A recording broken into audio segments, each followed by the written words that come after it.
Bienvenue à toi dans cette vidéo, une vidéo ultra intéressante où on va parler de l'automatisation, l'automatisation va être la base de ton business. Tout ça parce que tu vas pouvoir automatiser pratiquement à 100%, on va dire, ton business via des emails, des SMS, du remarketing, du retargeting, croisement de tunnels de vente, intelligence artificielle connectée. Tu vas voir, c'est ultra puissant.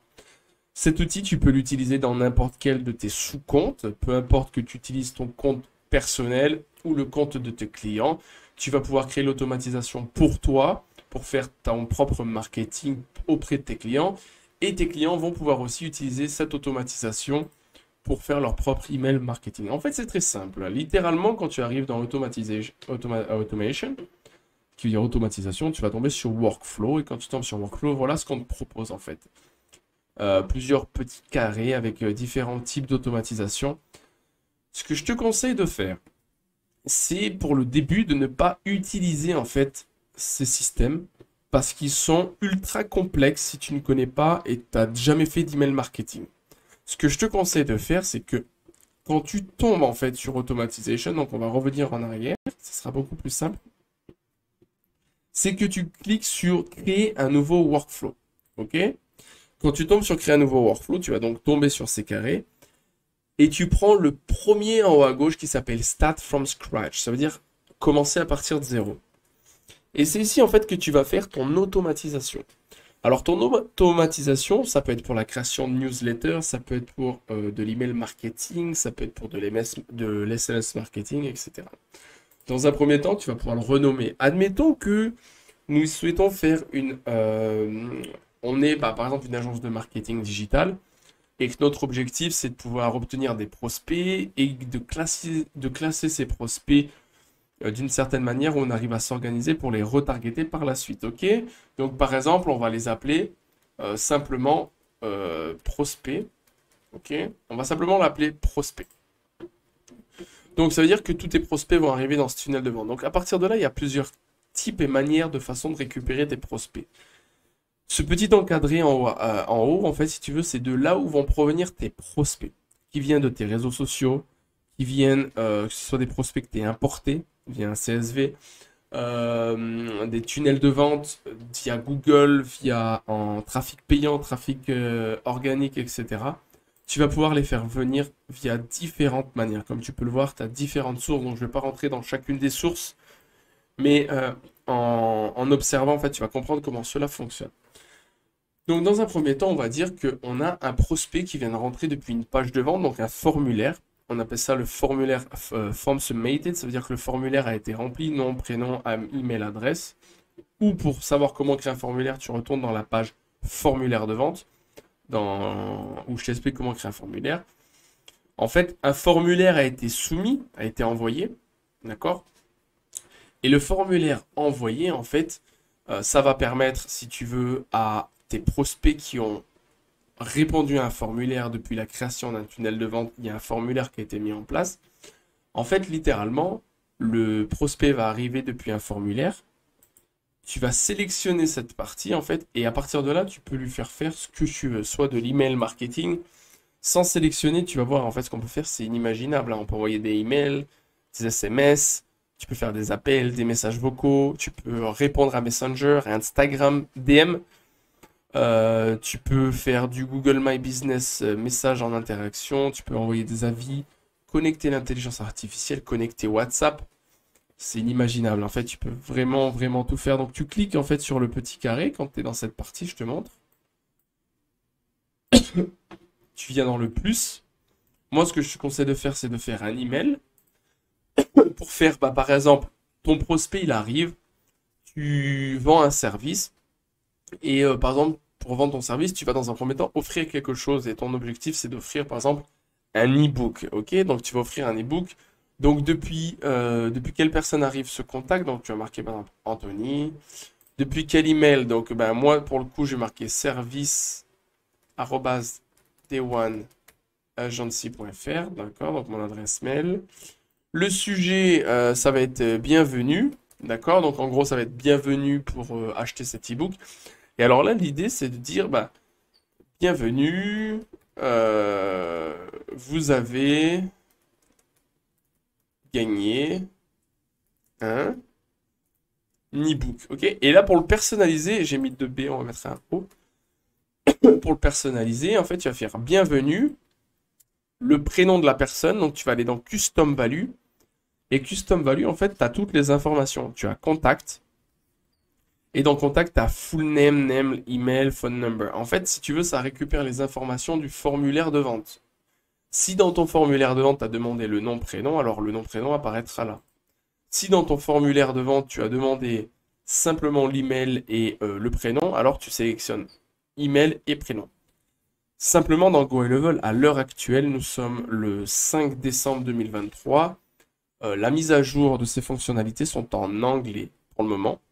Donc, tu peux pas le mettre en français. Déjà, ce sont des codes. Mais par contre, tu peux utiliser l'extension Google Translate qui va littéralement t'aider. Après, ça va permettre de traduire, mais ça sera toujours en anglais. Je pense que cette partie ne va pas vraiment changer. Bienvenue, par exemple, Anthony Calendini. Vous avez gagné un e-book. Ok?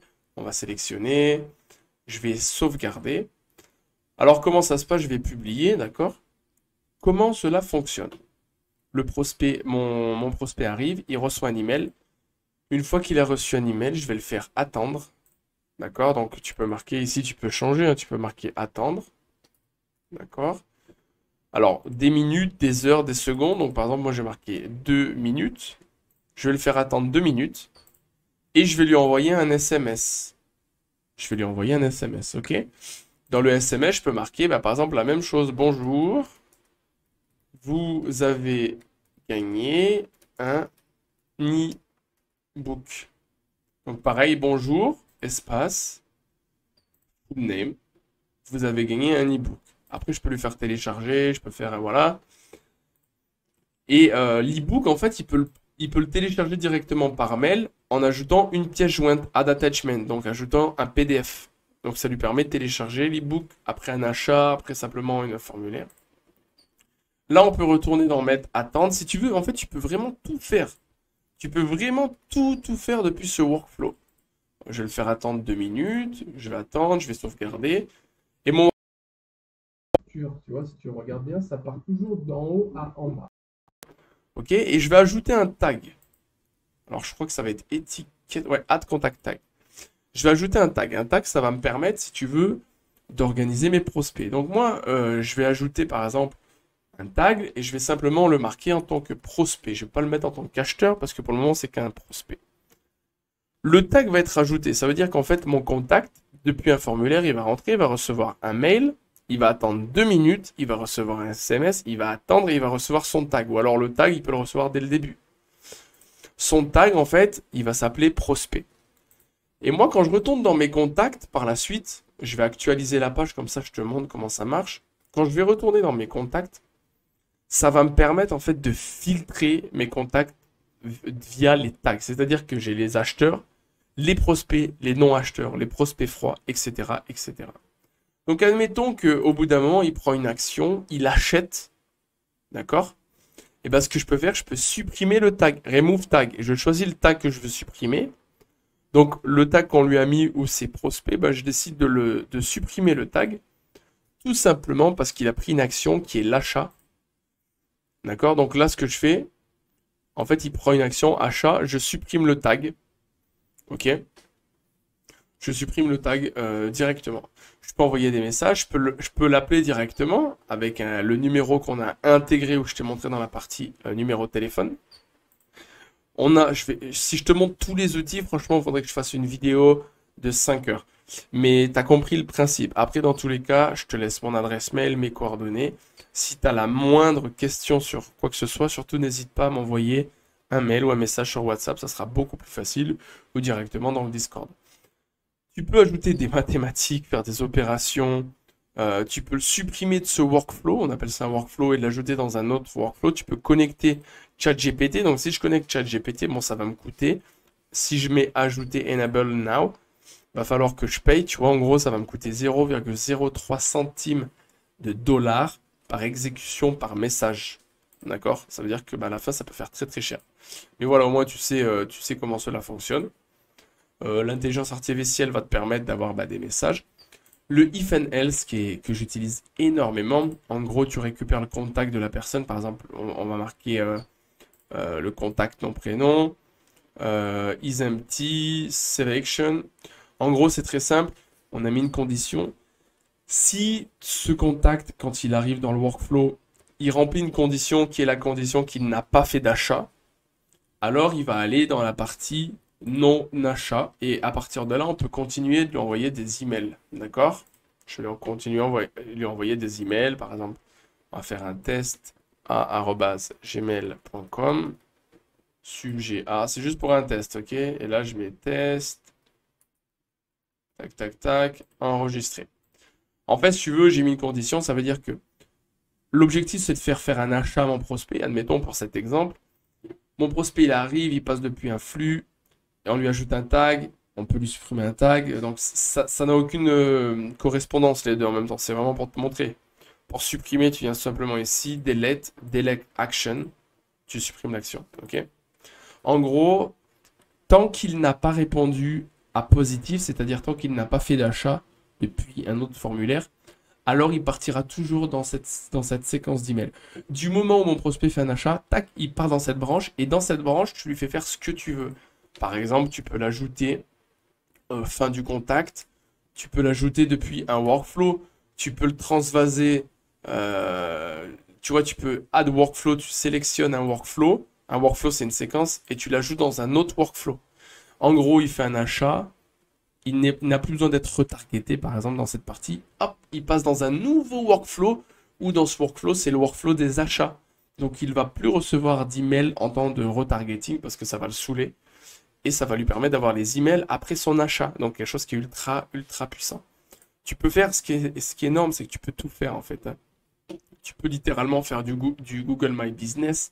Tu peux envoyer une notification, c'est-à-dire que tu peux t'envoyer une notification à toi par mail, par SMS en disant « Hey, salut, tu as un nouveau prospect, n'oublie pas de le contacter », ce qui est très intéressant dans le marketing, parce que tu l'as compris, dans le marketing, c'est dans les 5 premières minutes que tu as ton prospect, hein, d'accord? Il n'y a pas de 1 heure, 2 heures, c'est vraiment dans les 5 premières minutes.